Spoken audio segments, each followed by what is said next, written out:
Welcome, party people. It's your boy Ginger as the Beast from the East, and by the East I mean Eastlands, or the East Side, or the East uh, neighborhood of Nairobi, or also East Africa. You know, I'm just from the East, man. Every time, every day. That's what we do. Uh, so basically, I've been watching a lot of comedy of late. Nimekuwa nikiona comedy wa podcast ni nini vitu kaa hizo of late. And then there's one podcast that actually came about which was really interesting to me. So this podcast is called 154 Africa. So it's called Gregory or what? These two Nigerian dudes who are actually lived in the US and are actually big in the US. So they invite guys to come and they talk about experiences of Africa and things like that. So there's this there's this guy who came from Zimbabwe, and walikuwa naongelea Lion King, so that's what ilini capture most. So walikuwa naongelea Lion King, so kenye walikuwa nasema ni the actual theme song ya Lion King hiyo actually means come see that lion. Oh my god, it's a lion. So that actually came out to me like very funny, because that theme song was actually televised to feel like a ritual theme song or something of the sort, kitu inaingia na spirits za Afrika, imetumika ku elevate spirits za Afrika kidesign. Tumekuwa intertwined na Lion King, tulipenda Lion King kabisa because of that. But then he asked another very simple question. Why is it that I didn't actually think of this until I heard him say it. So why is it that for Lion King, the lions have English accents and they're in Africa, whereas the monkey, Rafiki, and the rest have African accents?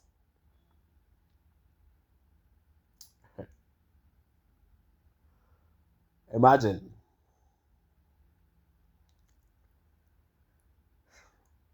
And then you get Scar, who was the villain of the story, has British accent. So Africa was mostly colonized by the British.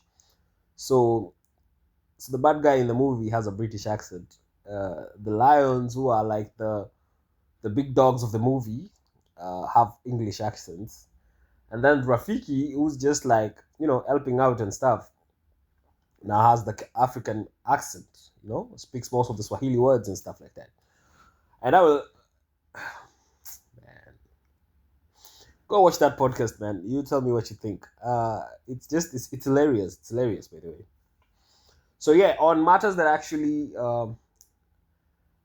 zinatuhusu, sisi ni Sifuna. So this is a movement that has grown big all through this time. So everybody is sisi ni Sifuna, sisi ni Sifuna, sisi ni Sifuna. But then again, the question is, who really is Sifuna? You get? Like, what is the end goal of this? Let's not support something that will come to actually just be transferred to somebody else some time later. I'm with Sisi ni Sifuna 100%, by the way. I'm with the movement 100%. I love what they're doing. I'm Team Babu Owino all day, every day. And Team Sifuna all day, every day. I don't know about the rest, because they're too old for me. But then, let me tell you this. So there's this two coalitions. So there's Sifuna, the Linda Wananchi coalition. And then there's this opposition, United Opposition Front, something like that. The one that has Akina Matiang'i, it has Akina Kalonzo, Akina Matakarua, Akina who. It just has a lot of people, Akina Wamalwa. And then, so, my thoughts on this were this. So how is it that these guys are going to come together in 2027 and gang up on William Ruto? You get? Because all of these guys want to be president. If you see, so this is just my thoughts. So Matiang'i wants to be president, all right? Martha Karua wants to be president. Kalonzo Musyoka wants to be president. Regarding Gachagua, the nigga Ricky G also pia anataka kuwa Wezo. So tell me, how is it possible for all of these guys? Okay, they're united front, but then we have this other coalition that just came up that actually now resonates with the Kenyan citizens, you know? So resonates with the Kenyan citizens in the fact that they actually resonate with the youth of the country.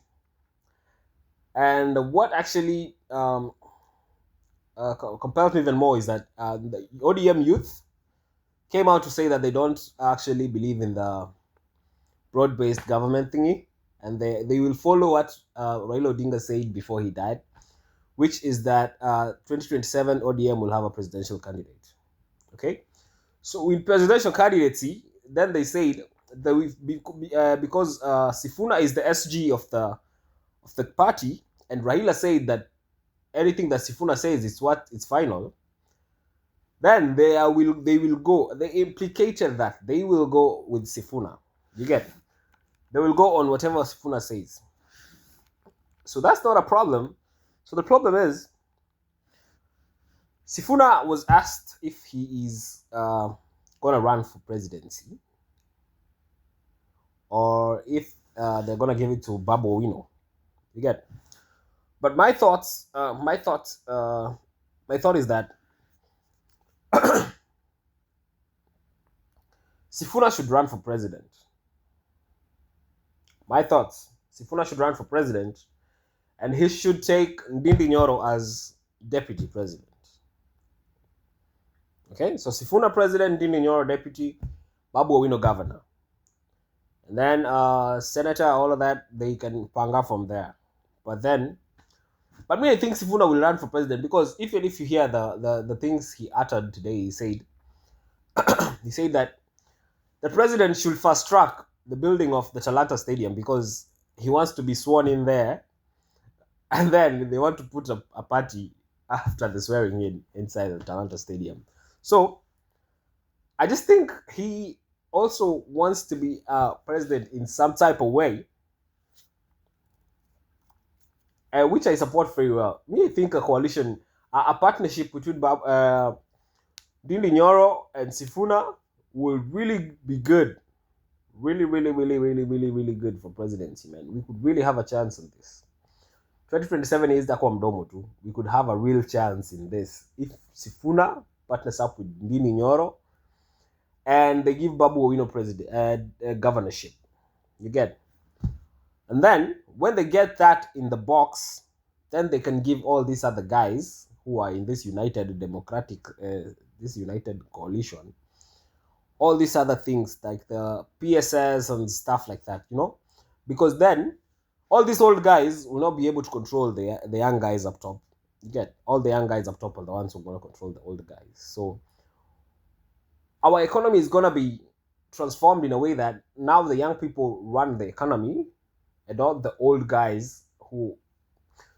So I'm not saying Matiang'i is not fit for office or Maraga or Ricky G, by the way, can't run for office. He was impeached, so he can't run for office even if he tried. I don't know what he's doing.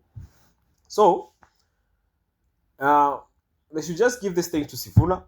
Sifuna should take head on, and rest assured, Sifuna bana chukua hii kitu. Hatuta kuacha, sisi tuko na wewe. Pia sisi tunataka maisha mzuri. Na wewe ndio umetupromise maisha mzuri kwa hii Kenya. Tafadhali. Now the good thing about Sifuna is that he's been consistent in everything he's been saying. You got, if this guy has been fighting for Kenyans, he's been fighting for Kenyans the whole time. He's not just changing now because of elections. No, this has been his stand for the entire period that he's been in government. When he was in ODM and where he is now, he has been pro-citizen for the entire time. So all I'm saying is that this guy actually means what he's saying. He's not preaching water and drinking wine. You get? So Linda Baini could be a big thing. I think they could just I don't know if ODM will decide to join in later on, this ODM Linda ground thingy. But I also don't think they'll decide to join in, because when they have people who are senseless like Jalango and Joho and Gladys Wanga and stuff like that, and then they're led by their youth leader, you find that it's very difficult for them to actually think straight, you know. So if Millie Odhiambo would jump into the Linda Mwananchi consensus, or the Linda Mwananchi, what is it? Well, I don't know what I can call it, but that if she can go there, I'm sure, for real, I'm sure ODM Linda ground is finished. I'm sure it will be finished. Again, because already the youth have said they're supporting Sifuna. I don't know why Samuel was saying that the youth of ODM were supporting, and then the Omimruka Wote, they're now saying they don't know anything about that. Baba said they'll only support Ruto up to 2027, not into the elections. So, I don't know what you guys think, but you guys tell me. Does the Sifuna, Ndindi Nyoro, Babu Owino combination look good as president, deputy, and governor for this mighty country? Because I think it will really be a good idea. Really be a good idea. So I don't know what is happening, but oh man, 2027 is gonna be bad. It's gonna be a year of surprises. It's gonna be a year of transformation if all goes well.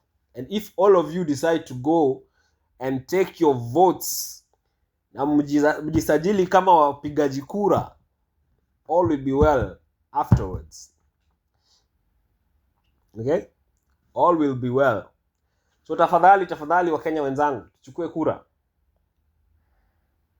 Tuchukue kura na tuende tupige kura tafadhali. I am inclined to finish this video by saying this.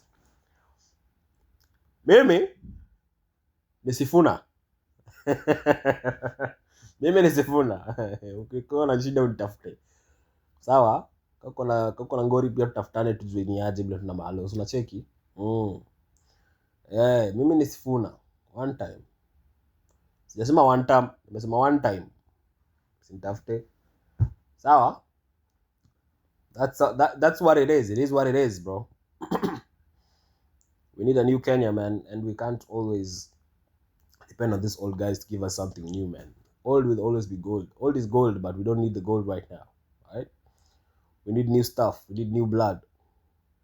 Traore got in Burkina Faso. Is doing very well right now. They're mining their own gold. Their currency is going up crazily. Senegal did the same thing, man. They have the youngest president, man, and everything is good there. We can't be following the likes of Akina Uganda and Akina TZ and Akina Sudan. No, we can't be doing that, by the way. We need our own young president, man. Let's just know who it is and let us have faith that he will be the best leader that we ever had. That's just it. We've tried with these old guys and it's not worked. Let's try the new young guys and see where this goes. All right? Vijana oye. Vijana oye. Mtu alipanda nashutia niko Ivory Coast, nashuti kitu kani kwa Ivory Coast. So